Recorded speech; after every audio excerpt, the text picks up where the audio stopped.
The naked human body is natural, ordinary, and something every person is born with. Yet step outside without clothing today, and the reaction may be embarrassment, outrage, punishment, or fear. That response feels instinctive, as though humans have always hidden themselves. They have not, across history. The same uncovered body could represent athletic excellence, sacred innocence, poverty, slavery, humiliation, beauty, madness, or sin. So when did nakedness become shameful? The answer is not one invention, one religion, or one moment. It is the story of clothing, power, privacy, and the human gaze slowly changing together. Long before anyone could write a rule about modesty, people were already covering their bodies. Garments were tools, before they became moral symbols. The earliest clothing has vanished, because hides, fibers, and leather decay. So historians cannot identify a first garment. Indirect evidence comes from body lice, which evolved to live in clothing, and from tools used to scrape hides, pierce leather, and make fitted coverings. These clues suggest clothing may extend back. Over 100,000 years, its first purposes were probably practical: warmth, protection from sun and insects, and survival in colder regions. Early clothing could also carry ornaments, colors, feathers, shells, or animal parts that announced identity, but protection and decoration are not the same as shame. Covering the body did not automatically make nudity immoral. This is where the familiar story begins to break apart. Humans did not first put on clothing because they suddenly became embarrassed. More likely, embarrassment grew after clothing became useful and socially meaningful. Once a community regularly covered particular body parts, exposing them could signal that something had gone wrong. A missing garment might reveal poverty. Forced stripping could mark defeat. Dress could distinguish adults from children, leaders from laborers, married people from the unmarried, or insiders. From strangers, the body became a surface on which society wrote status. Shame entered not simply because skin was visible, but because visibility could place a person outside an accepted role. Ancient societies show how different those roles could be. Across the ancient Near East and Mediterranean, garments reflected climate, labor, custom, and rank. Yet nudity did not carry one stable meaning. A small child might be shown unclothed without disgrace. A god or fertility figure might appear nude, because the body expressed supernatural power. A captive could be stripped to display helplessness. An adult, naked in the wrong public place, might be mocked, while ritual, bathing, labor, or art created different expectations. The important boundary was often not clothed versus unclothed. It was honorable versus dishonorable, powerful versus exposed, and proper context versus improper context. Ancient Greece makes the contradiction even clearer. Greek male athletes trained and competed naked, and the word gymnasium itself grew. From a term connected with nudity, painted pottery shows naked runners, wrestlers, boxers, and discus throwers. In that setting, the uncovered male body could symbolize discipline, citizenship, youth, and heroic strength. Sculptors used idealized nudity for gods, warriors, and athletes.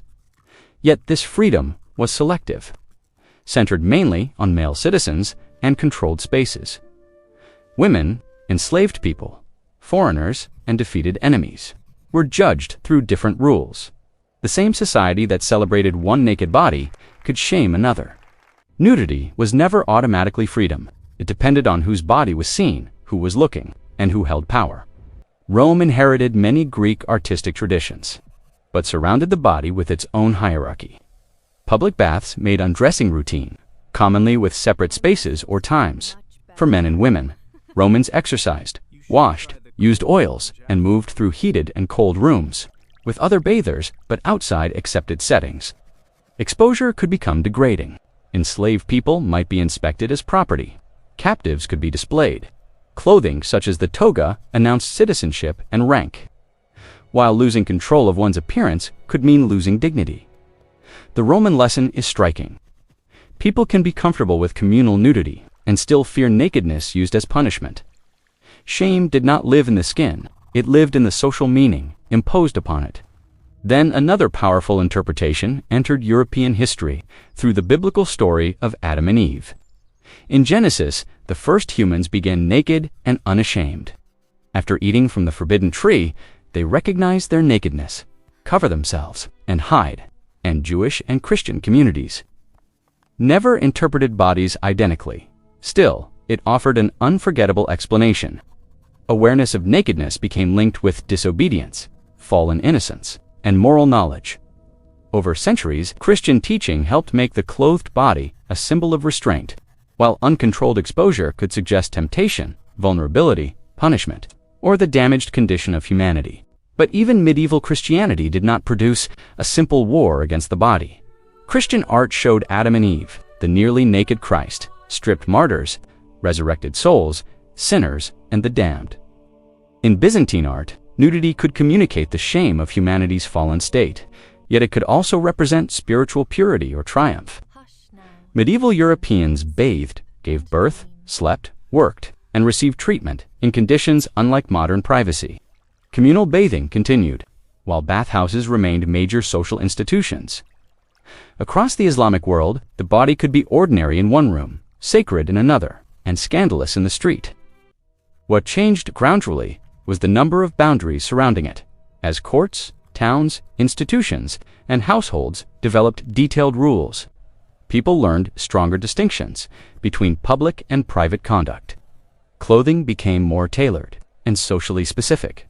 Sleeves, veils, belts, fabrics, colors, and hemlines communicated occupation, wealth, age, marital status, and respectability. To be improperly dressed was not merely to feel cold. It was to appear uncontrolled. Shame became useful because a person who feared ridicule or dishonor would regulate their own body. Society did not need to punish every violation directly. The imagined gaze of neighbors helped. The Renaissance revived admiration for classical nudity in European art. Artists studied ancient sculpture and painted muscular saints, pagan gods, and heroic figures. The nude returned to palaces, churches, and wealthy collections, but it did not return as everyday nakedness. Art created permission by transforming a body into mythology, beauty, anatomy, or moral drama. A painted Venus could be praised, while a living woman exposing the same skin might be condemned. The distinction between the idealized nude and the vulnerable naked person became influential. Culture could celebrate bodies as images, while tightly controlling bodies as lives. And this brings us to a force often missing from the story: empire. From the 15th century onward, European travelers, missionaries, and colonizers encountered different clothing customs. They often treated European standards as proof of civilization and unfamiliar exposure. As inferiority, clothing people became part of converting, disciplining, and governing them. Local customs were often misunderstood or deliberately erased. The colonized body was photographed, classified, displayed, or judged through foreign rules. Modesty was therefore not only a private moral feeling, it could become a political weapon, allowing one society to declare another backward, and then claim authority over it. By the 19th century, industrialization made clothing cheaper and more varied. While growing cities placed strangers close together, middle-class ideals increasingly separated the respectable home from the public street, bedrooms, bathrooms, changing areas, and private undergarments.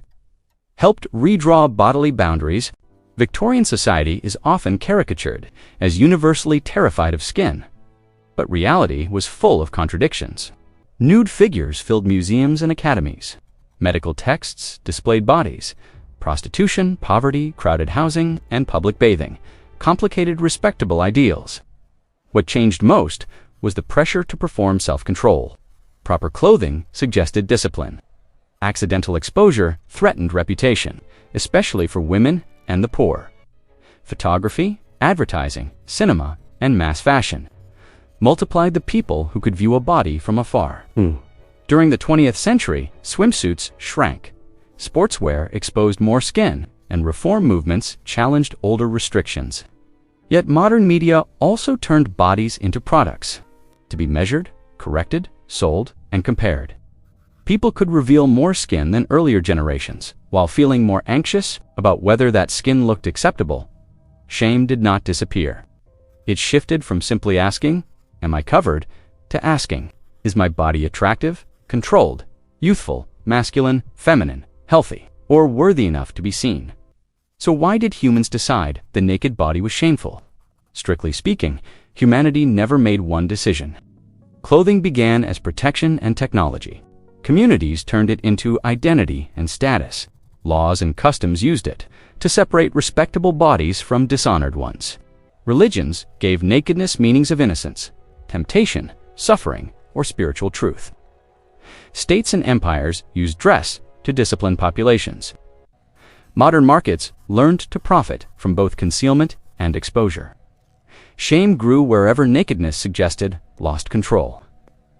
Under the eyes of others, that is why the feeling seems natural. Although its rules keep changing, the body itself did not become shameful.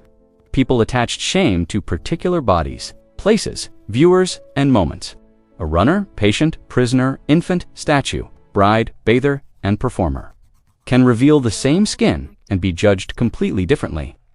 The history of nakedness is therefore a history of power. Who may look, who must cover, who may display, and who is punished for being seen. The next time an uncovered body causes discomfort, remember that the reaction carries thousands of years of practical habits, religious stories, class signals, political control, and personal vulnerability. It is not proof that shame is meaningless, nor that every boundary should disappear. It is evidence that boundaries are made by people and can change when people reconsider them. If you enjoy discovering how ancient civilizations, medieval societies, and modern inventions shaped ordinary life, subscribe for more hidden history. We'll see you in the next video.